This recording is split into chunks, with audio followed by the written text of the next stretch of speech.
Really quickly to begin today, if you think that my channel has helped give you value, consider sharing, and subscribing and commenting, because the YouTube algorithm is going to promote and reward videos that get engagement and get shares, likes, and subscriptions, and more people are going to learn about the Bitcoin message. Your life is going to be more prosperous. Financially, you're going to benefit. Other people are going to benefit.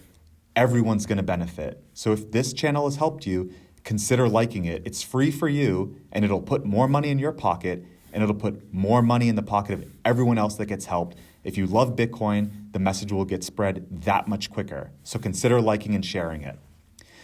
So why is Bitcoin a vessel for self-love? I think that Bitcoin can be one way that you achieve self-love. It doesn't have to be the only way, but I think it can be one path that gets you to self-love. I think it can be one conduit that gets you to self-love. Now, why do we say that? Well, we've said before that Bitcoin is an audition. This is your special moment in time. What's the future you going to say when they look back and see what you did with this time? What are your future children's children going to say that their ancestors did at this point in time? Are they going to know that you showed self-love, you strengthened the core, and by virtue of you taking care of the self, by virtue of you doing the healthy thing now, enriching yourself, making yourself more sturdy, then you were able to help them?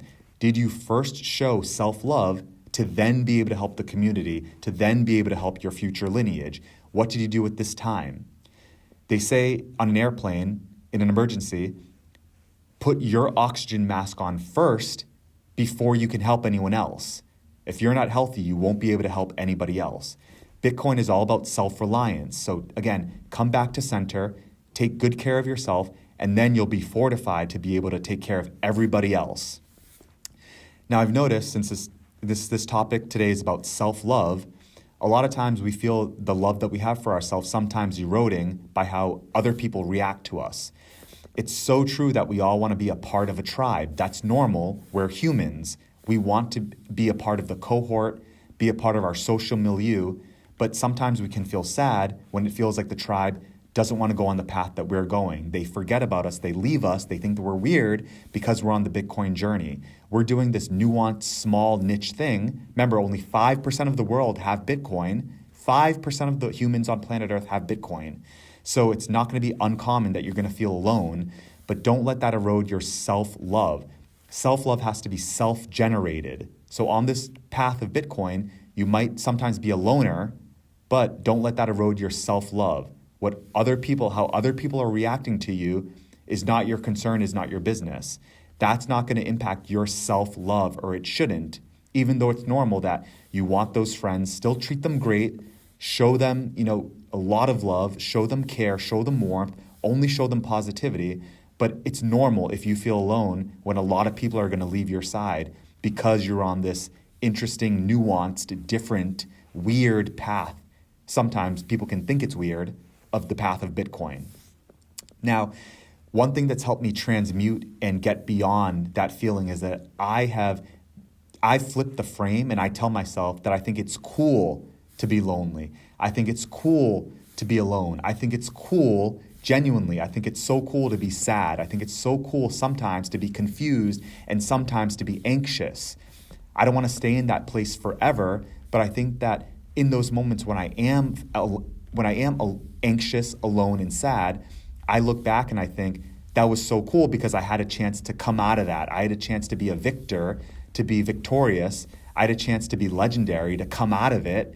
And then you look back in the future when you're successful and you're like, that was cool when I was sad. That was cool when I didn't have the answer. That was cool when I was all alone and worried and sad and anxious and a little bit depressed. That was cool because it gave me the opportunity to blast out of it and become more. So I don't always want the answer spoon-fed to me. I don't always need that warm embrace that a baby would need from a mother. I want to be self-reliant. Bitcoin is the path of being self-sufficient, self-reliant. So don't need the spoon-fed answer. Don't need the easy path handed to you. Don't need to be spoon-fed and coddled. Be okay with being alone, sad, and anxious. Don't resist those things. What you resist persists. You only give it more life when you resist it. Another thing I told myself is, I've asked myself often, why are you still holding on to needing an outcome? Have you ever noticed that when you desperately need an outcome, that's exactly that moment that doesn't happen for you? How often have you been desperately, pathetically needing an outcome that you've actually gotten it? How often have you been sitting around needing your friend's validation at a party, needing that significant other to call you back, needing that job to desperately call you back because you're down to your last 2 pennies in your pocket? When you desperately needed it, it reeks off of you, that desperation. Why are you still holding on? Fully let go. Don't let go and then still be clutching onto it with one finger grasp. Fully let go. Why are you still holding on? Ask yourself. Fully let it go. And I'll leave you with this thought image, this picture, this mental image. Have you ever noticed that the harder you squeeze sand, the more grains fall through your clutches? So stop desperately holding on. The tighter you grasp that sand, the more grains are going to flow through your hands. You're going to lose more of it, right? It doesn't, on its face, you think that holding on to it, it's counterintuitive. You think holding on to it tighter is going to help you retain more of it. No, more grains of sand are going to fall through, escape your clutches, your desperate clutches, the harder you're holding on to it. So let go. Come back to the core, take care of yourself, keep showing self-love on this Bitcoin journey. Ever more so, remember that you need to cultivate that self-love because you might at some points be alone. Be okay with being self-reliant. Be okay with being a little bit anxious and scared. It's okay. It's going to be okay. Let me know what you think in the comments. I hope this helped you.